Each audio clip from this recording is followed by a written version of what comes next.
Here is the Craftsman V20 lawnmower. This particular model does not have the self-driving capability, which I'll get to in a minute. I don't think you need it. Some quick stuff about it is that it's got a 20-inch deck. You can do the side discharge, you can do mulching, or you can hook a bag up to it. It runs off 2 of the V20 batteries. It comes with these 2, these 5 amp. Before I get into the details, I will say that it's a great lawnmower for a beginner, someone who wants something that's super easy, it's super lightweight, really easy to use. It's also a great lawnmower for a yard this size. It's about 0.2 acres right here. Everything on it is plastic, so plastic wheels, plastic deck, so maybe not the most durable, but it makes it really light. You've got adjustable heights right here. You gotta do the front and back wheels individually, and it's only on one side, so you can go pretty high all the way down to pretty low. I don't know what the exact measurements are on there. These are a little bit flimsy, I feel like, but they stick in, they do pretty good. First, I'll go over the good stuff about it. The good stuff is that it starts from right here. Push the button, pull the lever back, and it's running. It's that easy. It does have a safety key right here, which you can take out if you don't want kids or anybody else messing with it.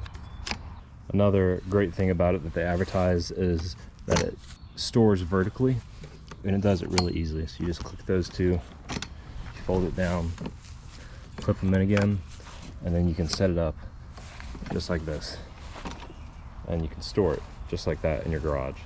So it's a lot less space that it takes up. You can put it right up against the wall, barely takes up any floor space.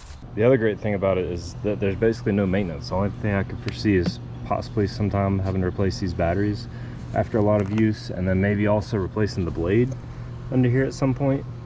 But there's no gas tank, no carburetor that you got to clean, no oil to change, no spark plug to change out, no air filter to change. If you don't know what all that is and you're looking into getting into the push mower world, then this is a great place to start because you don't have to worry about any of that. Another great thing about it is the noise level. You can see here at head height, without me talking, it's sitting at about 65.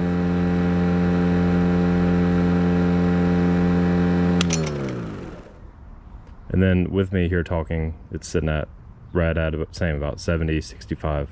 So it's about conversation level. It's pretty cool. A regular gas motor would probably run at about 80 or 85 decimals.